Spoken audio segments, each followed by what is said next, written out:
I don't know what you want to call it, but welcome nonetheless. Today we're going to talk about a lot of good ideas on how to survive a networking event. And the first thing to do is basically to prepare well. And if you want to know about that, go to my previous video from yesterday where I'm giving you all the tips on how to prepare well for a networking event. If you don't know me, my name is Diana Lund Nostrom and I'm a career consultant focused on helping academics in Denmark or applying for jobs in Denmark. So internationals looking for jobs in Denmark, whether you are in the country or not. So let's dive in, because other than actually being prepared, here are some stuff you are going to do on the day and at the network event itself to have a good experience, to get away with a lot of good knowledge and all of these things. So just basically both survive but also thrive. So the first thing is to arrive early. When you are there early, there's lots of things that benefits you. One is that a lot of the time it's less nerve-wracking, right? There's less people there. There's a good chance for you to kind of be the one that people come to when you're there. You've said hi to the few people already there, and then people can kind of come to you depending on who you are. Some people like walking around, that's fine. Another thing, if it's like a career event where there's like booths and stuff like that, then being there early means that you're most likely first in line, and that means that you're most likely to, from your prep, you know which companies are most important that you speak with. So being able to actually get to them first is super important, because as I spoke about in the previous video as well, that some companies will have lines where you can end up standing in line for an hour for talking to them. So if you're amongst the first to arrive and being there early, speaking to them in the beginning, then you can kind of cross that off your list and save some time. Number two, well, actually three now, but the next one is to approach people who are standing alone. So when you are entering a networking event and you see people, look around, here's three people talking, here are two people talking, here's someone who's standing alone. You don't know anyone anyways, and even if you do, but go over to the person who's standing alone. They're much more approachable. You're not interrupting a conversation that's already ongoing. So start with the people who are standing alone. That's also where you're most likely to get like a positive reaction from them. I hope that all the reactions at a networking event would be positive, but you never know. And then going to the next point here also, that when you see people standing, especially if they're standing in groups, look at their body language, and especially look at their feet. Because if people are standing with their feet towards each other and like really towards each other, they are in a conversation that they don't necessarily want to be interrupted in. But if people are standing more broadly with their feet and like more in their body language, kind of opening up the circle, if there are more than two people, then they're more open to new people coming in.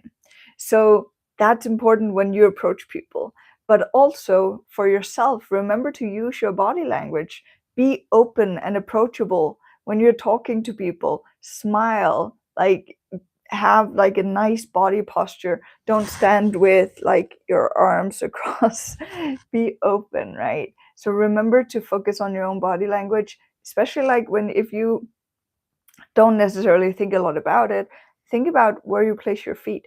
And again, a funny thing here is that if this is not something you usually look at, then when next time you're at a networking event or any event basically where you see people talking to each other two or in smaller groups, try just observing. Try having a look at their body language and their feet and see if they're standing like just with their feet directly towards each other, or if they're kind of opening up and being more welcoming in their body language. And then be approachable yourself. So one thing is the body language, but it's also about like we have a tendency to have our phone with us always, and that's good for networking. Just not like, don't stand with your phone and wait and just be on that and wait for people to approach you.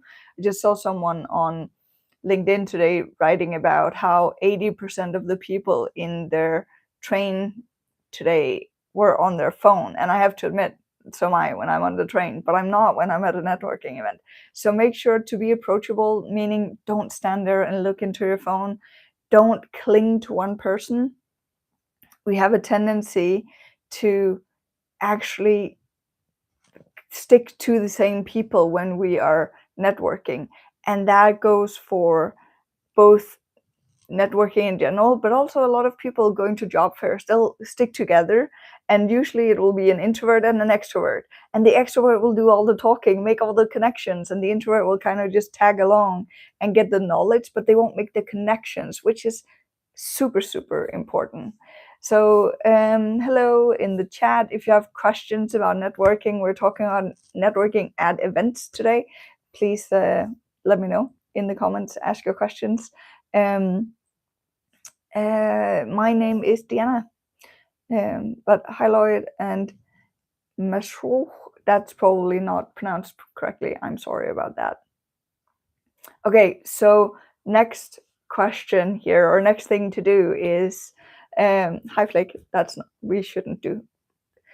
The next thing is to ask open-ended questions. So when we're at networking events, asking open-ended questions, which means an open-ended question is a question that does not lead to just a yes or no answer. It's something where, for example, a closed question could be, are you happy to be here? That's either yes or no, right?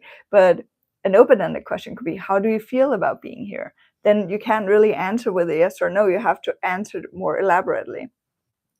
When you ask open-ended questions, people are more, they'll answer with longer answers. They'll say more, they'll tell you more about themselves. They'll be more open to talking to you because you're interested in them. So open-ended questions are really, really good. And that leads to the next part, which is active listening. So one thing is to ask the questions, but the other thing is to actually also listen when people are talking. We have a tendency, I talked about this yesterday, I think it was as well, that have a tendency to start thinking about our own answers while people are still talking. And it's something that's really important to try and work on, like actively stop thinking about your own answer while people are still talking. Just listen to them and then figure out what you want to answer. Okay, and then, you know, if you've ever thought about attending a networking event or a career fair or something like that, a coffee meeting, you know that one of the advices is, hey, have a pitch ready, have an introduction of yourself ready. And yes, you definitely should do that. What you should remember when you're at the event, keep these introductions brief. So don't stand there and talk for 5 minutes about yourself, your background, your story, all of this. Keep them fairly brief and interesting. Talk about something that you're passionate about, share something that you're passionate about, because that feeling of passion about something is often contagious. So we really want to kind of share this in a way that, hey, this is so interesting that I can't not share it with you, and it tells something about who you are as well.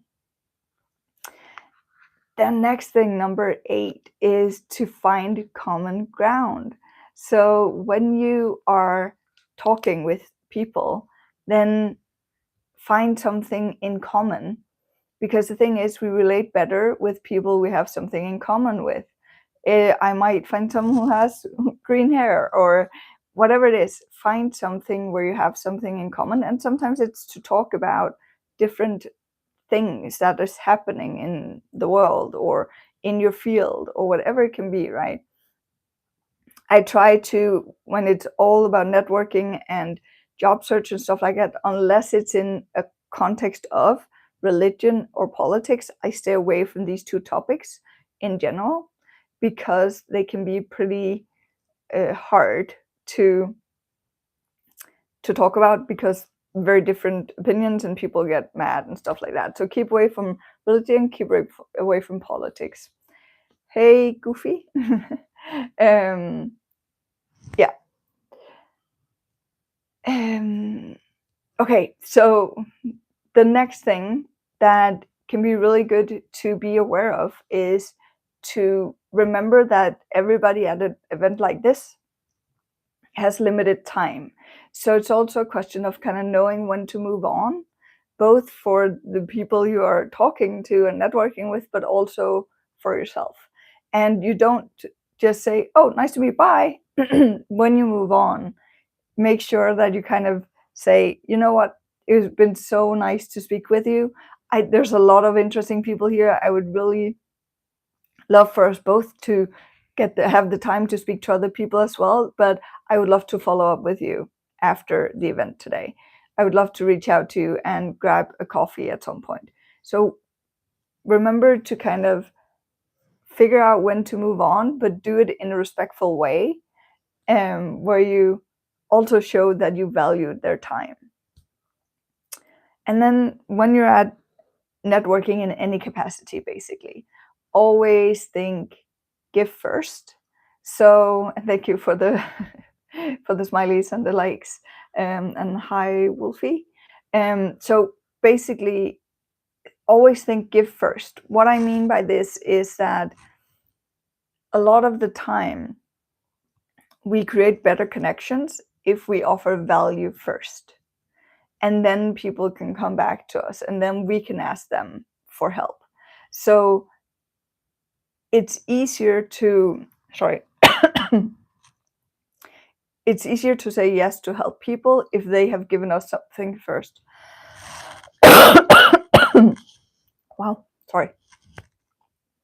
So really offer value first and then ask afterwards, and not in the same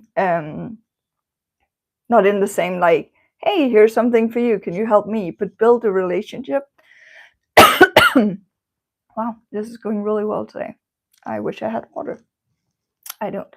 Okay, but I hope this makes sense. I'm gonna try and get through the last like 5 points here without coughing too much. I'm sorry. Remember quantity over quality. So if there's a place where there's a lot of people at a job fair, for example, a lot of companies, think about which companies or which people can bring you the most value, and where would you have better quality conversations, both for yourself but also for the other people. So really, it's better to have fewer conversations and go a bit more in depth as the time and situation allows for, than just having like 2-minute conversations with everyone there, unless it's speed networking, of course, then it's a different situation.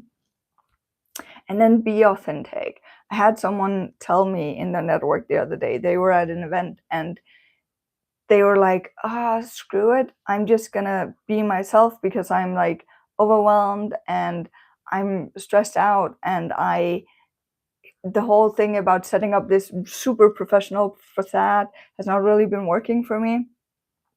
So this person was just like going up to this company and being very authentic and saying, hey, you know what, guys, I'm super stressed out. I just want to talk to you guys because you are really a dream company. What you do, I think, is amazing, fantastic. Can we just have a chat? And her being authentic and honest, and I don't say like word vomit your whole life out. It's of course like in the professional setting still, but like taking away the mask that sometimes makes things a bit more fake, and just, yeah, be authentic. That can actually be a huge help in a networking situation because people relate better to you. So this is like going back to talking about finding something in common. If you feel a connection with other people, it's easier to also help them, right? And then another thing, when you're at a networking event, especially if it's like a full day event or a longer event, make sure to take breaks, especially if you're an introvert, but also as an extrovert. But especially introverts have a tendency to become more overwhelmed, right? So remember to plan in breaks throughout your day. Take these small breaks, find some place that's nice and and cozy, maybe silent, depending on what you need, right? Remember that breaks are super important. And then use LinkedIn to connect. If you don't already have a LinkedIn profile and you're applying for jobs in Denmark, then get a LinkedIn profile. It is super, super important in Denmark. So have your LinkedIn profile ready. Make sure that you can scan people's QR code when you go into your LinkedIn app. And you press the search bar. There's a small icon on the top right that you can press, and then it shows a QR code, and then you can just scan the QR code and people will go directly to your LinkedIn profile, which is really cool because that also means that you don't have to spell people's names, which sometimes can be kind of a bitch. So it's super easy, right? So make sure, we talked about that yesterday as well, make sure to have a fully charged phone and then have your LinkedIn profile ready so you can connect with people before leaving them. And then the last thing here today to do when you're at the event is to make notes. So whenever you finish a conversation, don't necessarily, if you use your phone to take notes, don't take notes while you have the conversation unless you specifically say, oh, I'm just gonna take a note for that. It's easier to do if you're taking notes by hand, because as soon as you get your phone in your hands, it starts to feel like you're not interested anymore, even if it's just to take out the note app and write down notes or information. So after you've finished talking to them, then step aside, take a few notes based on the conversations you have, what was interesting, what was the name of the person, all of these things, so you have some great information. So those were 15, actually 16, I guess, things to remember to do when you're at a networking event to make sure that you get the best experience and the best connections. And if you want to know what to do, and I'm just gonna look over here. Yeah, if you want to know how to do or what to do after the networking event to get the most out of all of the great conversations and all of the information you collected at a networking event, and actually make that into relationships that will benefit you, then jump on tomorrow's live, because these lives are part of a 30-day live little challenge I've given myself. So I'm going to go live every day for 30 days. Today's day 3. Tomorrow it is going to be at 1 p.m. Danish time. So if you want to know more about that, I did prep for the networking events yesterday, so you can go in and watch that already, today's video, and then tomorrow it's going to be what to do after. So I hope you enjoyed this. I hope this made sense to you. If you have questions watching the replay, leave them in the comments and I will come in and help you out by answering them. Thank you.